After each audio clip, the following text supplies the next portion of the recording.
على بالي بزاف عندكم مشكل معاه مقروط المقله ولا مقروط العسل من ابن الحلويات الجزائريه واللي يسمى بسلطان المائده الجزائري. السلام عليكم. شوفوا انا نحوا لي كامل الحلوه تاع العيد، خلوا لي غير مقروط المقله نحبوا بزاف، واليوم راح ندير لكم الوصفه تاعو بجميع الاسرار تاعو. وصفه سهله مهله وبنتها كي العاده الهبل تاعها. الحاجه الاولى اللي راح نديرها في كاسرونه ندوب كميه مليحه تاع السمن مع كميه تاع الزبده، بشرط برك تكون السمن اكثر من الزبده، ما لازمش يكونوا نص نص، لازم تكون السمن اكثر من الزبده. نحطهم يذوبوا فوق النار، وهنايا في بول تاع الشربه يكون كبير نجي ندير 3 كيلات تاع دقيق نصف خاشين. راني نقول لكم نصف خاشين، لازم الكيله تكون بومبي معمره مليح من الفوق شغل الجبل. كل كيله ندير معاها قرصه تاع الملح بهذه الطريقه، ونخلط كامل المكونات هكذا. نجي ندير معاهم مغرف كبيره تاع السكر باش يعطينا لون ذهبي شباب كي يتقلى. نروح نجيب بنفس الكيله نعمرها كيله تاع اليدام اللي كنا ذوبناهم اللي هي السمن والزبده. نقول لكم برك حاجه، هذاك السمن والزبده كي ديروهم يذوبوا فوق النار ما تخلوهمش يغلوا، خلوهم يذوبوا برك حتى وين يذوبوا، ما تخلوش المزيج تاعكم يغلي. وهذوك اليدام اعجنوهم مليح مليح مع الدقيق بهذه الطريقه، شغل راكم تعجنوا فيهم حتى وين تشوفوا الدقيق تاعكم تقال. طولوا هذه العمليه، قعدوا حتى 8 دقائق 10 دقائق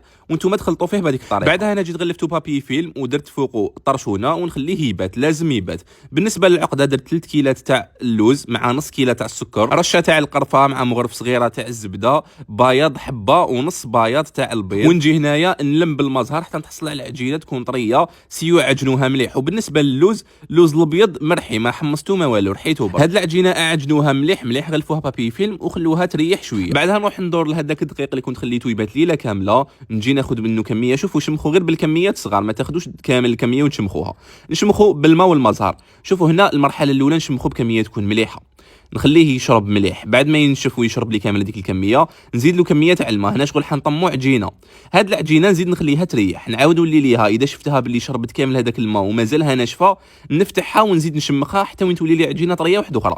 ما تخافوش كامل من الماء، لازم يتشمخ مليح مقروط المقله. نتاكد باللي لاباط تاعي شربت مليح الماء وقعدت طريه وما نشفتش كامل، نجي نفتحها على شكل حربوش. انا قسمت الكميه، درت لداخل الحربوش تاع اللوز اللي كنت حربشته بهذيك الطريقه، نغلق عليها مليح، نزير على لاباط مع لافاكس تاع اللوز مليح، ونجي نحربشها هكذا. نقسمها على 2 باش تجيني الخدمه سهله. نحربش الحربوش الاول، نزقمو في لي كوتي، تحبوا تصغروا تكبروا الحبه، انا نحب ندير حبه كبيره.